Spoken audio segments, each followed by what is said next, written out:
ദൈവമക്കൾ ഒരുമിച്ച് ചേർന്ന് ദൈവത്തെ മഹത്വപ്പെടുത്തുവാൻ ലഭിച്ച നല്ല സന്ദർഭത്തിനായി നന്ദി നിറഞ്ഞ ഹൃദയത്തോടെ ഞാൻ ദൈവത്തെ സ്തുതിക്കുകയും മഹത്വം കരയുകയും ചെയ്യുകയാണ്. ഇന്ന് വായിച്ച 83-ാമത്തെ സങ്കീർത്തനം ദൈവസന്നിധിയിൽ നമുക്ക് വായിക്കുവാനും ധ്യാനിക്കാനുമായി ദൈവം നൽകിയ സങ്കീർത്തനം എന്ന് വിശ്വസിച്ചുകൊണ്ട് സന്തോഷത്തോടെ ഇതിന്റെ ആഴങ്ങളിൽ ഗ്രഹിപ്പാൻ ശ്രമിച്ചാൽ നിശ്ചയമായും ദൈവം നമ്മളോട് സംസാരിക്കുക തന്നെ ചെയ്യും. ഈ സങ്കീർത്തനത്തിന്റെ പല ഭാഗങ്ങളും വളരെ പ്രസിദ്ധമായ ഭാഗങ്ങളായി ഒന്നും നമുക്ക് കാണാനില്ലെങ്കിലും ഈ സങ്കീർത്തനത്തിൽ ധാരാളം ക്രോസ് റെഫറൻസുകളുള്ള സങ്കീർത്തനമാണ്. പ്രത്യേകിച്ച് പഴയ നിയമത്തിലെ പല ചരിത്ര സംഭവങ്ങളുമായി പല റെഫറൻസുകളും വെച്ച് നമുക്ക് ചിന്തിപ്പാനും ധ്യാനിപ്പാനും ഒരു പഠനത്തിന് വിധേയമാക്കുകയാണെങ്കിൽ ധാരാളം ചിന്തകൾ അതിനകത്തുണ്ട്. അതേപോലെ ക്യാരക്ടർ സ്റ്റഡി നടത്തുകയാണെങ്കിലും ധാരാളം പേരുടെ പേരുകൾ ഇതിനകത്ത് വെളിപ്പെടുത്തിയിട്ടുണ്ട്. അങ്ങനെ ചിന്തിക്കുകയാണെങ്കിൽ പഠനത്തിന് ഈ സങ്കീർത്തനം വളരെ പ്രസിദ്ധമാണ്. എന്നാൽ ഒരു ധ്യാനം ചിന്തിക്കുക അല്ലെങ്കിൽ ഒരു ദൂതിന് വേണ്ടി നമ്മൾ ചിന്തിക്കുമ്പോൾ ശക്തമായ ചില ആലോചനകൾ നമുക്ക് ലഭിക്കാൻ പ്രയാസം തോന്നും.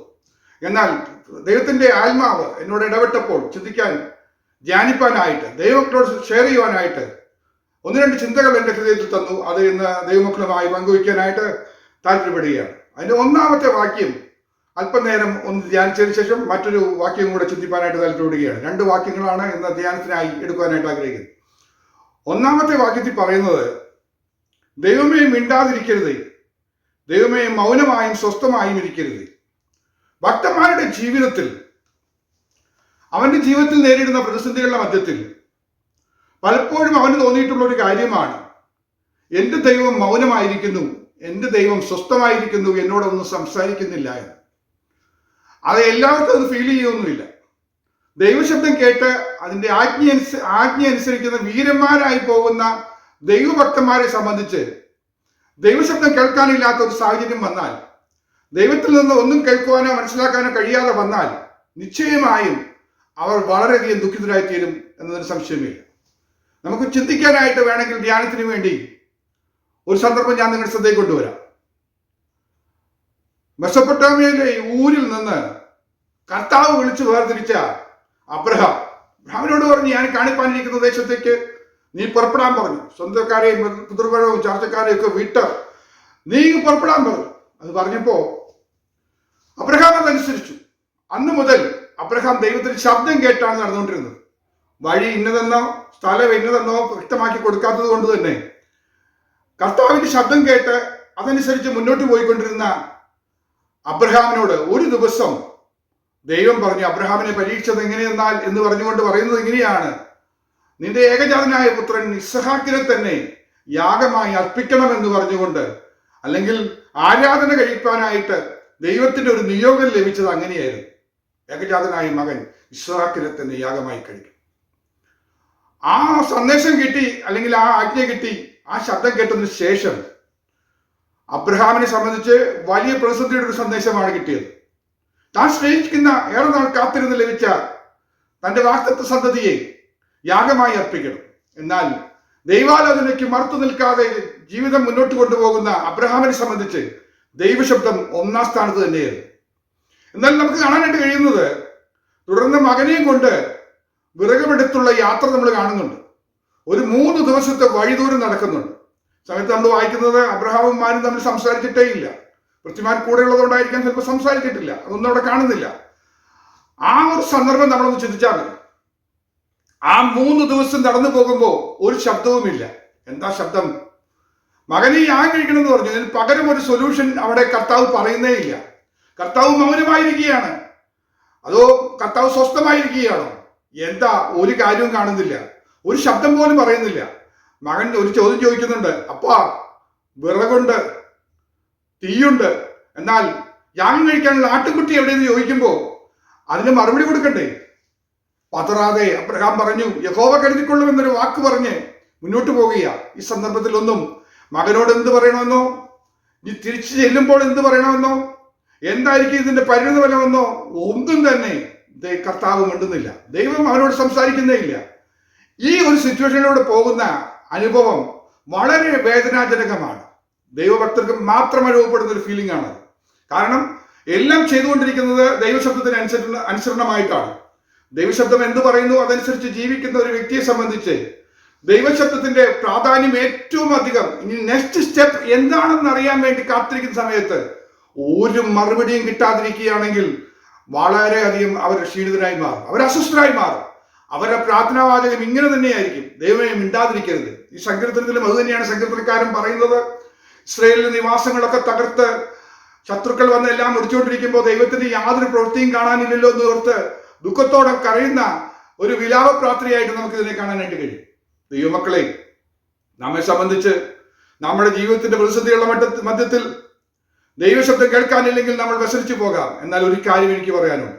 എന്താണ് സംഭവിച്ചത് എന്ന് നമ്മൾ ചിന്തിച്ചു കഴിഞ്ഞാൽ നമുക്ക് അതിന്റെ ഉത്തരം കണ്ടെത്താനായിട്ട് കഴിയും. നമ്മുടെ ഈ നിരാശകളെല്ലാം മാറും. നമ്മുടെ ജീവിതത്തിൽ ഇതുപോലുള്ള സാഹചര്യം വരുന്ന സമയത്ത് നമ്മൾ പതറാതെ മുന്നോട്ട് പോകണമെങ്കിൽ നമ്മുടെ ബുദ്ധിമുപദേശനായി തന്നിരിക്കുന്ന വേദഭാഗങ്ങളെ ഒന്ന് ധ്യാനത്തിനായി ഏൽപ്പിച്ചു കൊടുത്താൽ നമുക്ക് തിരിച്ചറിയാനായിട്ട് കഴിയും.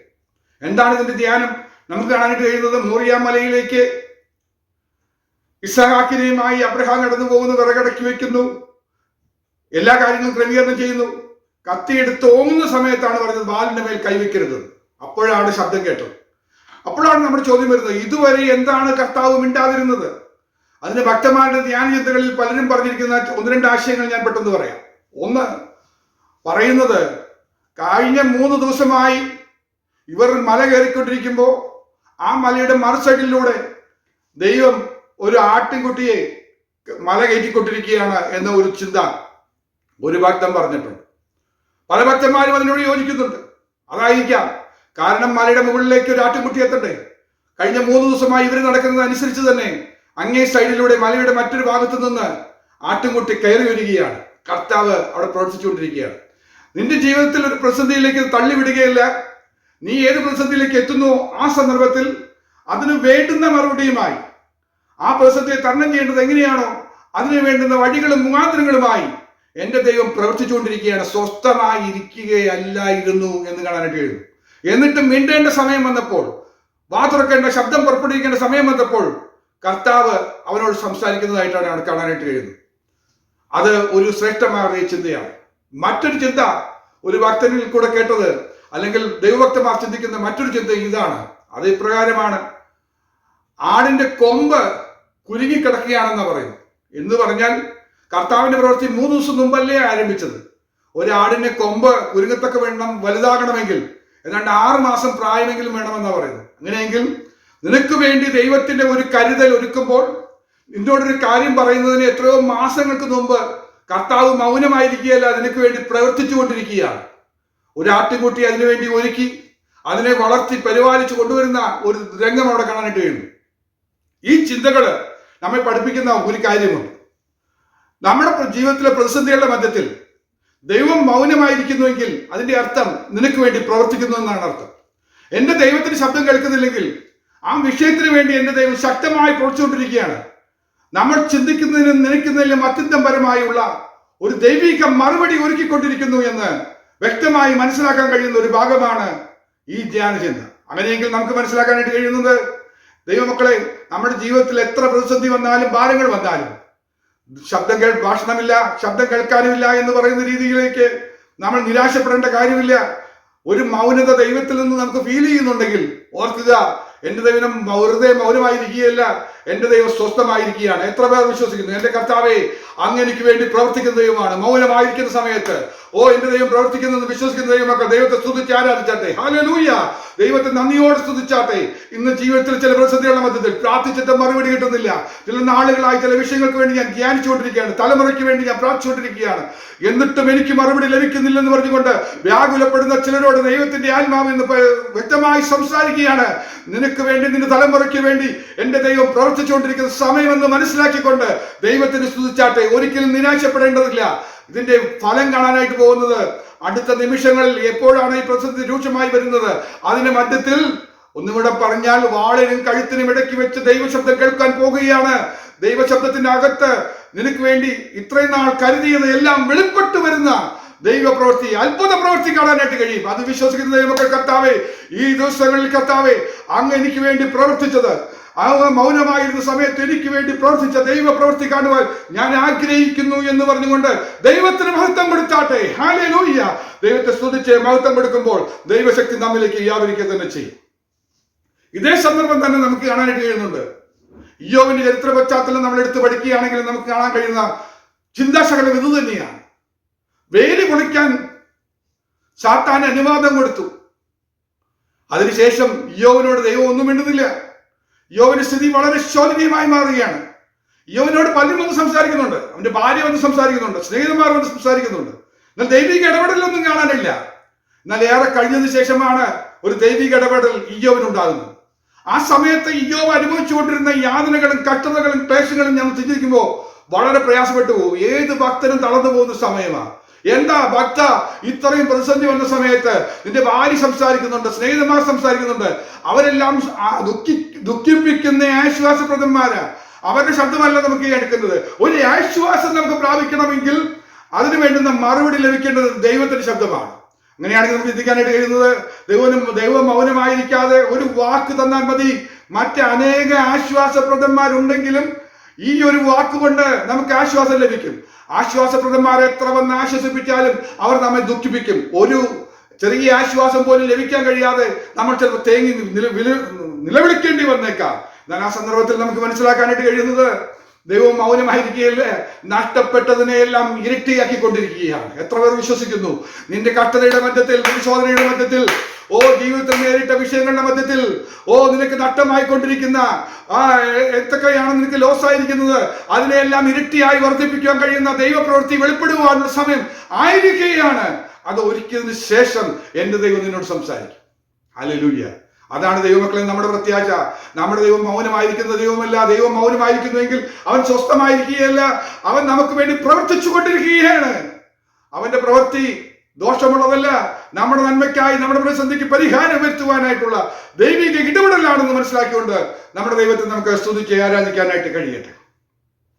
അത്രയും പറഞ്ഞുകൊണ്ട് ഞാൻ ആ ഭാഗത്തുനിന്ന് മാറുകയാണ്. മറ്റൊരു ചിന്തയിലേക്ക് ഞാൻ കൊണ്ടുവരികയാണ്. 83 തന്നെ 12 വാക്യം.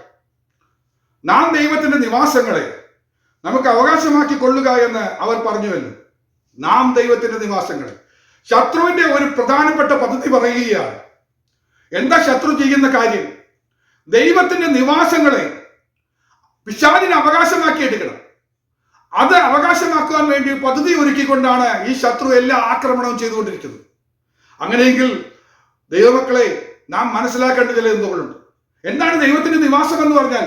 ദൈവം വസിക്കാൻ ഇഷ്ടപ്പെടുന്ന ഇടത്തെയാണ്, ദൈവത്തിന്റെ വാസസ്ഥലത്തെയാണ് ദൈവനിവാസം എന്ന് പറയുന്നത്. ഏതാണ് ദൈവനിവാസങ്ങൾ എന്ന് ചിന്തിക്കാൻ കഴിഞ്ഞാൽ ധാരാളം ചിന്തകളും ബാക്കി സകലങ്ങളും നമുക്ക് വേദപുസ്തകത്തിൽ ലഭിക്കും. എന്നാൽ ഞാൻ പറയട്ടെ, ദൈവ സാന്നിധ്യം എവിടെ ഇറങ്ങി വരുന്നോ അത് ദൈവത്തിൻ്റെതായി മാറും. ദൈവത്തിന്റെ എന്ന് പറഞ്ഞാൽ അവിടെയാണ് വിജയം കിടക്കുന്നത്. ദൈവത്തിൻ്റെതായി ഏതെങ്കിലും ഒന്ന് മാറിയാൽ അതിൽ ദൈവ സാന്നിധ്യം കൊണ്ട് നിറയുകയാണ്. ശലോമോൻ കൈപ്പിടിയായി ഒരു വലിയ ആലയം പണിതുണ്ടാക്കി. അത് ശലോമോന്റെ ദേവാലയമാണ്. എന്നാൽ ഒരു ദിവസം, പ്രതിഷ്ഠാ ദിവസം വെച്ച് അവിടെ യാഗം കഴിച്ച സമയത്ത് അവൻ വലിയൊരു പ്രാർത്ഥന കഴിച്ചു കഴിഞ്ഞപ്പോൾ അവിടെ ഷെക്കൈന ഇറങ്ങി വന്നു, അഥവാ ദൈവ തേജസ് എപ്പോൾ ഇറങ്ങി വന്നു അന്ന് മുതൽ അത് ദൈവത്തിന്റെ ആലയമായി മാറും. ദൈവത്തിന്റെ ആലയമായി മാറും.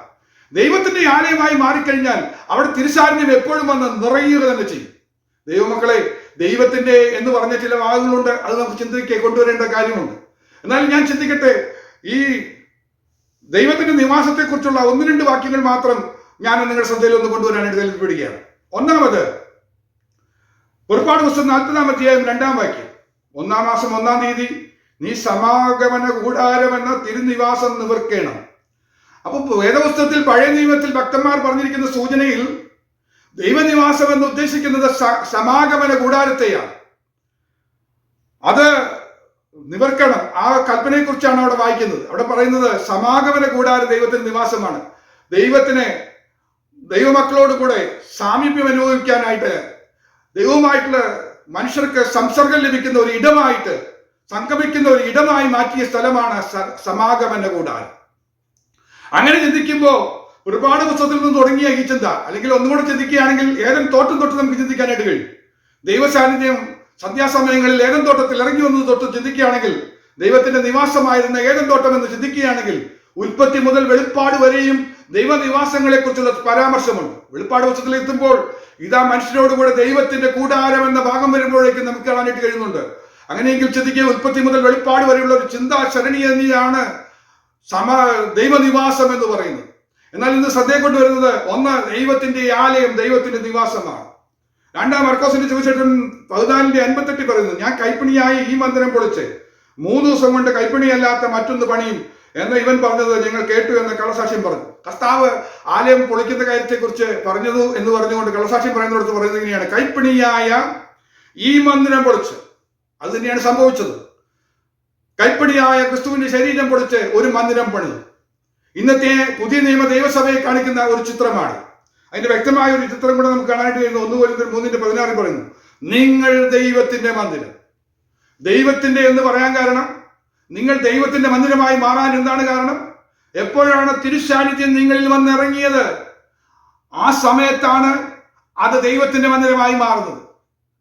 അല്ലാതെ ഒരിക്കലും ഒരു മനുഷ്യൻ ദൈവമന്ദിരമായി മാറുന്നില്ല. ദൈവ സാന്നിധ്യം വരുവാൻ വേണ്ടി നീ ഒരുക്കണം. എങ്ങനെ ദൈവ സാന്നിധ്യം വരുന്നത്? വിശുദ്ധ ഇടത്തല്ലാതെ തിരുസാന്നിധ്യം വന്നിറങ്ങില്ല. ശുദ്ധീകരണമാണ് ഒന്നാമത്തെ പ്രക്രിയ.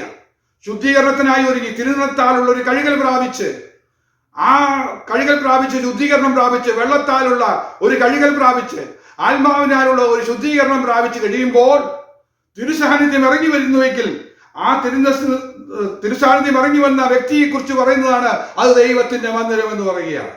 അപ്പോ ഒന്ന് ദൈവസഭ, അത് ദൈവസാന്നിധ്യം ഇറങ്ങി വരുന്നതാണ്. കാരണം എന്താ? 2 3 പേർ എന്റെ നാമത്തിൽ കൂടി വരുന്ന ഇടത്ത് എന്റെ സാന്നിധ്യമുണ്ടെന്ന് അവൻ വ്യക്തമായി പറഞ്ഞിരിക്കുന്നത് കൊണ്ട് നമുക്ക് നിശ്ചയമായിട്ട് അറിയാം, ദൈവസഭ ദൈവത്തിന്റെ നിവാസം തന്നെയാണ്.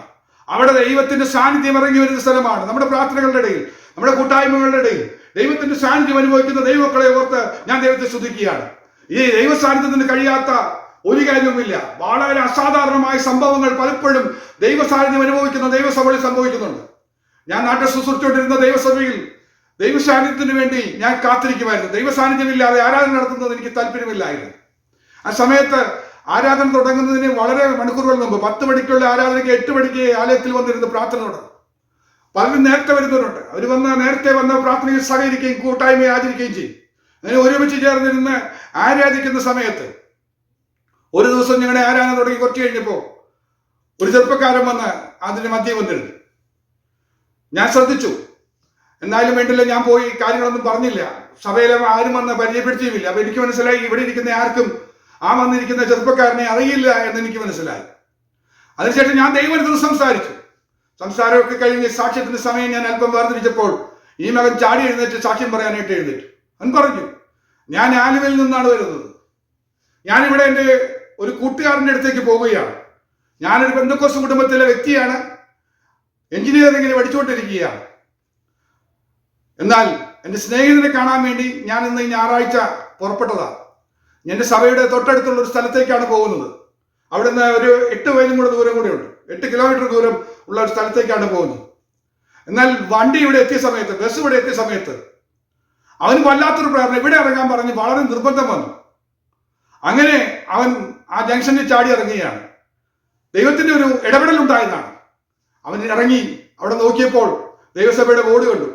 അവനോട് വളരെ നിർബന്ധം, നീ ഈ സഭയിൽ പോയി ആരാധിക്കുക എന്ന് പറഞ്ഞ് അവനെ നിർബന്ധിക്കുന്നതായിട്ടൊരു ഫീലിംഗ് അവനുണ്ടായി. അങ്ങനെയാണ് അവൻ അന്വേഷിച്ച് ഈ സഭയിൽ വന്നത്. അവൻ പറഞ്ഞു, ഇന്നിവിടെ വന്നത് എൻ്റെ ജീവിതത്തിൽ ഒരു വലിയ മാറ്റം ഉണ്ടാക്കിയിരിക്കുകയാണ്. അവൻ പറഞ്ഞു, ഞാൻ എൻ്റെ അപ്പനും അമ്മയ്ക്കും അനുസരണം കെട്ടവനായി ഞാൻ ജീവിക്കുകയാണ്. എൻ്റെ അപ്പൻ ആശുപത്രിയിൽ രോഗബാധിതനായിട്ട് കിടക്കുകയാണ്. എൻ്റെ അമ്മ എന്നോട് പറഞ്ഞു, ഇന്ന് ആശുപത്രിയിൽ ഒന്ന് സഹായിക്കണം എന്ന് പറഞ്ഞു. അതിന് ഞാൻ നിന്നില്ല, സഭായത്തിന് ഞാൻ കൂടിയില്ല. പകരം എൻ്റെ സ്നേഹിതന്റെ കൂടെ അല്പനേരം ഉല്ലസിക്കാൻ വേണ്ടി പോകാൻ വേണ്ടി തീരുമാനമെടുത്ത് ഞാൻ പോവുകയായിരുന്നു. ആ സമയത്താണ് ഇങ്ങനൊരു ഇടപെടലുണ്ടായി ഞാൻ ഇവിടെ ഇറങ്ങിയത്. ഇവിടെ വന്നപ്പോൾ ദൈവദാസൻ സംസാരിക്കുന്നത് കേട്ട് എൻ്റെ ഹൃദയത്തെ കുലുക്കി എന്നാണ് അദ്ദേഹം പറയുന്നത്. കാരണം എനിക്കിന്ന് മാനസാന്തരപ്പെടുവാനോ തീരുമാനമെടുക്കാനായിട്ട് കഴിഞ്ഞു. ദൈവിക ഇടപെടൽ അതിന് സാധിച്ചു. ഞാൻ പ്രസംഗിച്ചുകൊണ്ടിരിക്കുമ്പോൾ ആശുപത്രിയിൽ കിടക്കുന്ന വ്യക്തിയെക്കുറിച്ച് ഞാൻ പ്രവചനാത്മാവിൽ സംസാരിക്കുകയും പ്രാർത്ഥിക്കുകയൊക്കെ ചെയ്തു. അവൻ പറഞ്ഞു, തീർച്ചയായും ഞാൻ ഇപ്പോൾ മനസ്സിലാക്കുന്നു, എന്നെ ഇവിടെ ഇറക്കിയത് 2 കാര്യങ്ങൾ നടന്നിരിക്കുന്നു. ഒന്ന്, ഞാൻ ദൈവത്തിലേക്ക് തിരിയുവാനായിട്ട് തീരുമാനിച്ചിരിക്കുന്നു. 2, ഇപ്പോൾ തന്നെ ഞാൻ മനസ്സിലാക്കുന്നു, എൻ്റെ ആശുപത്രിയിൽ കിടക്കുന്ന എൻ്റെ പിതാവിന് സൗഖ്യം കിട്ടുവാൻ ഈ ദൈവസഭയുടെ പ്രാർത്ഥനയ്ക്ക് മുഖാന്തരമായി തീർന്നു എന്ന് പറയാനിട വന്നു. അങ്ങനെയെങ്കിൽ ഓർക്കുക, തിരുസാന്നിധ്യം അസാധാരണമായ പ്രവൃത്തികളെ ചെയ്തെടുക്കും. അസാധാരണമായ പ്രവൃത്തികളെ നമ്മൾ ഒരിക്കലും ചിന്തിക്കാൻ കഴിയാത്ത, ഒരു തിരുസാന്നിധ്യമില്ലാത്ത ദൈവസഭയില്ല, ശുശ്രൂഷിച്ചിട്ട് കാര്യമില്ല. ദൈവസാന്നിധ്യമില്ലാത്ത സഭകളിൽ നമ്മൾ പോയിട്ട് നമുക്ക് ഒന്നും വിടുതൽ പ്രാപിക്കാനായിട്ട് കഴിയില്ല. എന്നാൽ ദൈവസാന്നിധ്യം അനുഭവിക്കാനായിട്ട് ദൈവസന്നിധിയിൽ നമ്മൾ കാത്തിരിക്കണം. അതിന് വേണ്ടുന്ന ചില കാര്യങ്ങൾ ഞാൻ പറയാം. ദൈവസാന്നിധ്യം അനുഭവിക്കണമെന്ന് പറഞ്ഞുകൊണ്ട് കാര്യമില്ല. ഒന്ന്, ശുദ്ധീകരണം തന്നെയാണ്. ദൈവസഭയിൽ വരുന്നതിന് മുമ്പേ ഇരുന്ന് പ്രാർത്ഥിച്ച് ശുദ്ധീകരണം പ്രാപിക്കണം. ജീവിതത്തിൽ വെളിപ്പെടുത്തി കിട്ടുന്ന എല്ലാ പാപ സ്വഭാവങ്ങളെയും ഏറ്റുപറഞ്ഞ് ശുദ്ധീകരണം പ്രാപിക്കുക തന്നെ ചെയ്യണം. രണ്ട് സ്തുതികളിന്മേൽ വസിക്കുന്ന ദൈവത്തിന്റെ തിരുസാന്നിധ്യത്തിന് വേണ്ടി സ്തോത്രം ചെയ്തുകൊണ്ടേയിരിക്കണം. നിരന്തരമായി വായ അടയ്ക്കാതെ ദൈവത്തെ സ്തുതിച്ചുകൊണ്ടിരിക്കാതെ സാന്നിധ്യം അനുഭവിക്കാനായിട്ട് കഴിയില്ല. മൂന്നാമത്തൊരു കാര്യം, കർത്താവിന്റെ സ്നേഹത്തെക്കുറിച്ച് ധ്യാനിക്കാനായിട്ട് കഴിയണം. കാൽവറി സ്നേഹത്തെക്കുറിച്ച് ധ്യാനിക്കാൻ കഴിയുമ്പോഴാണ് തിരുസാന്നിധ്യം നമ്മിലേക്ക് വരുന്നത്.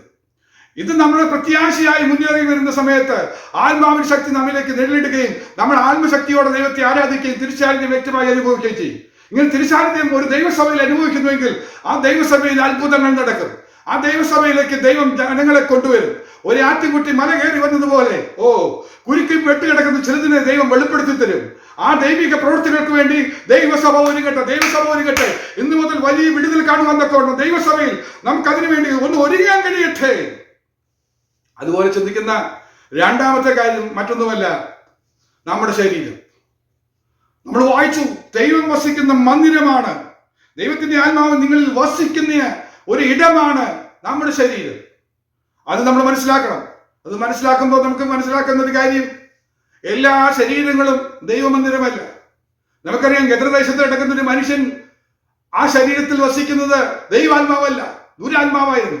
അന്ധകാരത്തിന്റെ ശക്തികൾ ആയിരക്കണക്കിന് ആവസിക്കുന്ന ഒരു സിറ്റുവേഷനായിരുന്നു നമ്മൾ കാണുന്നത്. ആയിരക്കണക്കിന്, 2000 എന്നും 3000 എന്നും 6000 എന്നൊക്കെ കണക്കുകൾ പറയുമ്പോൾ, ലഗ്യോന്റെ കണക്കുകളൊക്കെ പറയുമ്പോൾ നമുക്ക് മനസ്സിലാക്കാൻ കഴിയുന്നത് ആയിരക്കണക്കിന് ഭൂതാത്മാക്കൾ ഒരു മനുഷ്യനിൽ സന്നിവേശിച്ച് അവനിൽ വസിക്കുന്ന കാഴ്ച നമ്മൾ കാണുന്നുണ്ട്. ഈ സിറ്റുവേഷൻ വരാതെ പകരം ദൈവാത്മാവിന്റെ ശക്തി നിറയുന്ന ഒരു അനുഭവം വന്നു കഴിഞ്ഞാൽ നിങ്ങൾ ദൈവത്തിന്റെ മന്ദിരമാണ്. ദൈവത്തിന്റെ മന്ദിരമായി വരണമെങ്കിൽ തിരുവചനം പഠിപ്പിക്കുന്ന ഒരു ചിന്തയുണ്ട്. ഒരു ദൈവമന്ദിരത്തിൽ ഉപയോഗിക്കുന്നതെല്ലാം വിശുദ്ധമായിരിക്കണം. ചിലത് സാമാന്യ കാര്യങ്ങൾക്ക് ബൈബിളിൽ പറയുന്നത് വിശുദ്ധം അശുദ്ധം എന്നല്ല പദമല്ല ഉപയോഗിക്കുന്നു. വിശുദ്ധത്തിന് ഓപ്പോസിറ്റായി കിടക്കുന്ന പദം സാമാന്യം എന്ന പദമാണ്. ഇന്ന് ആ ഭാഗത്തേക്ക് ഞാൻ പോകുന്നില്ലെങ്കിൽ ശ്രദ്ധയിൽ കൊണ്ടുവരുന്നത് മാത്രം. ചില കാര്യങ്ങൾ സാമാന്യ കാര്യങ്ങൾക്ക്, എല്ലാം പൊതുവായി ഉപയോഗിക്കുന്നതൊന്നുമല്ല ആലയത്തിൽ ഉപയോഗിക്കുന്നത്. ആലയത്തിൽ ഉപയോഗിക്കുന്ന മറ്റു കാര്യങ്ങൾക്ക് ഉപയോഗിക്കാൻ പാടില്ല. അത് ഏത് നെബൂഖദ്നേസർ രാജാവാണെങ്കിലും ആലയത്തിൽ ഉപയോഗിക്കുന്ന സാധനങ്ങളെ മറ്റൊന്നിനും ഉപയോഗിക്കാൻ പാടില്ല. അപ്പോ വിശുദ്ധമായി അത് സൂക്ഷിക്കണം. അപ്പൊ സാമാന്യം, വിശുദ്ധം, പരിശുദ്ധം എന്ന പദവികളുണ്ട്. ആ പരിശുദ്ധം എന്ന് പറയുന്നത് ദൈവത്തിന് ചേരുന്ന കാര്യങ്ങളാണ്. എന്താണ് വിശുദ്ധവും പരിശുദ്ധവും തമ്മിലുള്ള വ്യത്യാസം ഞാൻ പലപ്പോഴും ശുശ്രൂഷയിൽ പറഞ്ഞിട്ടുള്ള കാര്യമാണ്. വിശുദ്ധമായതിന് അശുദ്ധി പറ്റാൻ സാധ്യതയുണ്ട്. എന്നാൽ പരിശുദ്ധമായത് ഒരിക്കലും അശുദ്ധി പറ്റുകയില്ല. പരിശുദ്ധനായ യേശു ഒരു കുഷ്ഠരോഗിയെ തൊട്ടാൽ യേശുവിൽ ആ അശുദ്ധി വരുന്നില്ല, പകരം കുഷ്ഠരോഗി ശുദ്ധനായി തീരുകയാണ് ചെയ്യുന്നത്. ഇതാണ് പരിശുദ്ധനും വിശുദ്ധനും തമ്മിലുള്ള വ്യത്യാസം. നമുക്ക് പരിശുദ്ധനാകാൻ കഴിയില്ല, ഒരു മനുഷ്യനും പരിശുദ്ധനാകാൻ കഴിയില്ല. എന്നാൽ നമുക്ക് വിശുദ്ധനാകാൻ കഴിയും. വിശുദ്ധനായിരിക്കുമ്പോൾ നമുക്ക് എന്തെങ്കിലും അശുദ്ധി വന്നു കഴിഞ്ഞാൽ, ഒരു കഴുകൽ പ്രാപിച്ചാൽ നമുക്ക് വിശുദ്ധി പ്രാപിക്കാനായിട്ട് യേശുവിന്റെ തിരുനിണം, സകല പാപവും പോക്കി നമ്മെ ശുദ്ധീകരിക്കുന്ന തിരുനിണം ഉള്ളത് കൊണ്ട് ആ തിരുനിണത്തിൽ ആശ്രയിച്ചാൽ നമുക്ക് വിടുതൽ പ്രാപിക്കാനായിട്ട് കഴിയും. വിശ്വസിക്കുക, ദൈവസന്നിധിയിൽ ശുദ്ധീകരണം പ്രാപിക്കാനായിട്ട് കഴിയും. ആ രണ്ട് ചിന്തയോടൊപ്പം തന്നെ മൂന്നാമത് പറയാൻ എനിക്ക് ആഗ്രഹമുള്ളത്, നമ്മുടെ ഭവനം അത് ദൈവത്തിന്റെ മന്ദിരമായി മാറും. നമ്മുടെ വീട്ടിനകത്ത് ദൈവ സാന്നിധ്യം അനുഭവിക്കാൻ കഴിഞ്ഞാൽ അത് ദൈവനിവാസമാണ്. അത് ദൈവനിവാസമാണ്. യേശു കൂടെ ചെല്ലുന്ന ഒരു ഭവനമുണ്ടായിരുന്നു. അത് ലാസറിന്റെ ഭവനമാണെന്ന് പറയുന്നുണ്ട്. ലാസറിന്റെ ഭവനമാണ്. പെസഹയ്ക്ക് 6 ദിവസം മുമ്പേ യേശു ചെന്ന ഭവനമായിട്ട് ലാസറിന്റെ ഭവനം പറയുന്നുണ്ട്. എന്ന് പറഞ്ഞാൽ ഒരാഴ്ച മുഴുവൻ ആ ഭവനത്തിൽ താമസിച്ചു എന്ന ചിന്തയും കൂടെ അതിൽ നമുക്ക് കാണാൻ കഴിയും. ആഴ്ചയുടെ എല്ലാ ദിവസവും തിരുസാന്നിധ്യം അനുഭവിക്കുന്ന ഒരു ഭവനമായി മാറുന്നുവെങ്കിൽ നിശ്ചയമായും നമ്മുടെ ഭവനങ്ങൾ അനുഗ്രഹിക്കപ്പെടും. എന്നാൽ അതിന്റെ പ്രത്യേകത എന്താണെന്ന് ഞാൻ പറയുകയാണെങ്കിൽ, തിരുസാന്നിധ്യം അനുഭവിക്കുന്ന ഒരു ഭവനത്തിന്റെ പ്രത്യേകത, അവിടെ ഇരുട്ടുണ്ടാകില്ല. ആലയത്തിൽ നിരന്തരം കത്തിക്കൊണ്ടിരിക്കുന്ന ഒരു വിളക്കുണ്ടായിരുന്നു. ആ വിളക്കുള്ളിടത്തോളം കാലം അന്ധകാര ശക്തിക്ക് പ്രവേശനമില്ല. നമ്മുടെ ഭവനങ്ങൾ ദൈവനിവാസമായി മാറുമ്പോൾ അന്ധകാര ദുഷ്ടശക്തികൾ അതിന് കടന്ന് കയറി വരികയില്ല. ഒരു അന്ധകാര ശക്തിയും അകത്ത് കയറി വരില്ല.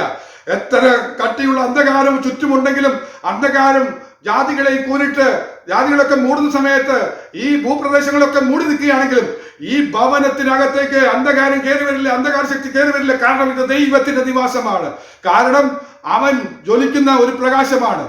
ലോകത്തിന്റെ വെളിച്ചമായവൻ നമ്മുടെ ഭവനങ്ങളിൽ വസിക്കുമ്പോൾ നമ്മുടെ ഭവനത്തിനകത്ത് അന്ധകാരത്തിന് സാധ്യതയില്ല, അന്ധകാര ശക്തികളില്ല എന്നും ഓർത്തു നോക്കുക. എത്ര വിജയമാണ്! അങ്ങനെയാണെങ്കിൽ നമ്മുടെ ഭവനങ്ങൾ എപ്പോഴും ദൈവനിവാസമായി മാറണം. മറ്റൊന്ന്, സമാഗമന കൂടാരത്തിൽ കാണാൻ കഴിയുന്ന മറ്റൊരു പ്രത്യേകത, അതിനകത്തുള്ള ഉപകരണങ്ങളെല്ലാം പൊന്നുകൊണ്ടും തങ്കം കൊണ്ടും പൊതിഞ്ഞതായിരുന്നു. എന്ന് പറഞ്ഞാൽ ദൈവനിവാസമായ ഒരു വീട് മാറിക്കഴിഞ്ഞാൽ അതിനകത്ത് സമ്പത്ത് വന്ന് നിറയുക തന്നെ ചെയ്യും. അതിനകത്ത് ശൂന്യമായ അവസ്ഥകളില്ല. ശ്രേഷ്ഠമായതാണ് ആ ഭവനത്തിലുള്ളത്. ദൈവനിവാസമായി എന്റെ വീട് തീരട്ടെ എന്ന് ചിന്തിക്കുന്നുവെങ്കിൽ ഇന്ന് ദൈവസന്നിധിയിൽ സമർപ്പിച്ചാൽ മതി. നിന്റെ ഭവനത്തെ ദൈവനിവാസമാക്കി മാറ്റുവാൻ ദൈവത്തിന് കഴിയും. ഇന്ന് നിന്റെ ഭവനത്തെ ഒന്ന് വേർതിരിക്കാൻ പോവുകയാണ്. ഈ ഭവനത്തെ വേർതിരിച്ചിട്ട് ദൈവനിവാസമായി മാറിക്കഴിഞ്ഞാൽ ഇതിനകത്ത് വേണ്ടുന്നത് എല്ലാം ദൈവം നിറയ്ക്കാൻ പോവുകയാണ്. അതിന്റെ പേരാണ് ശ്രേഷ്ഠമായത്. ഈ ഭൂമിയിലെ ശ്രേഷ്ഠമായ നന്മകൾ തന്ന് നിന്നെ അനുഗ്രഹിക്കാൻ കഴിയുന്ന ദൈവകൃപ അനുഭവിക്കണമെങ്കിൽ ദൈവനിവാസമായി മാറും. ഇനിയും പറയാം, കാനാവിലെ കന്യാണ വീടൊക്കെ നമുക്ക് ചിന്തിക്കുമ്പോൾ കഴിയാൻ കഴിയുന്ന ഒരു ഒറ്റ ഉത്തരം പറയാൻ കഴിയും: ദൈവ സാന്നിധ്യമുണ്ടോ നീ ലജ്ജിച്ചു പോകയില്ല.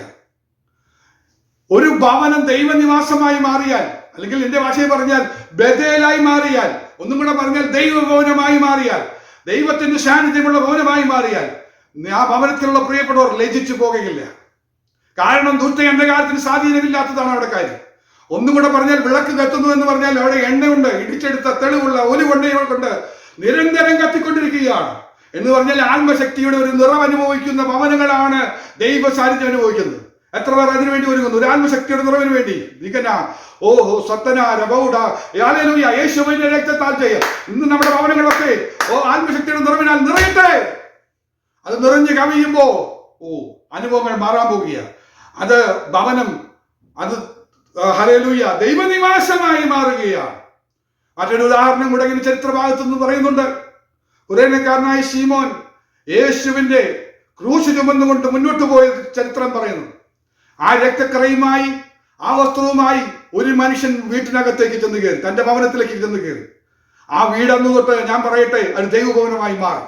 ആ വീടിന്റെ സ്ഥിതി മാറിയതായിട്ടാണ് ചരിത്രം പറയുന്നത്. അലക്സാണ്ടറും രൂഫോസും ഒക്കെ പറയുന്നത് നമുക്ക് കാണാൻ കഴിയുന്ന അവരുടെ ജീവിത ചരിത്രത്തെ കുറിച്ച് പറയുന്നത് അവർ ഉന്നത നിലവാരത്തിലേക്ക് കളക്ടറായി മാറിയെന്നും അല്ലെങ്കിൽ അവർ ഉന്നത സേവനത്തിനായി അവർ നിയോഗിക്കപ്പെട്ടതും എല്ലാം ചരിത്രഭാഗങ്ങളിൽ നിന്ന് പലരും പറഞ്ഞ് നമ്മൾ കേട്ടിട്ടുണ്ടല്ലോ. ഒന്നോർക്കുക,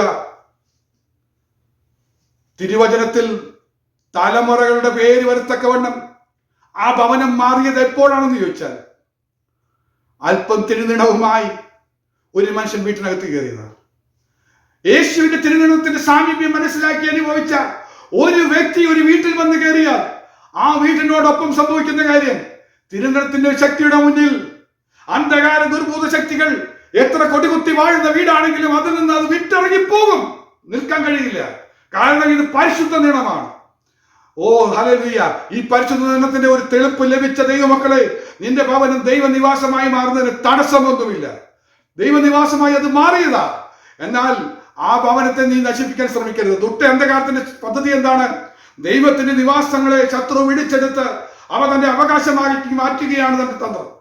ദൈവനിവാസമാകേണ്ട മന്ദിരങ്ങളെ, ഭവനങ്ങളെ, വ്യക്തികളെ ദുഷ്ട അന്ധകാരങ്ങൾ സ്വാധീനമാക്കാൻ അനുവാദം കൊടുക്കരുത്.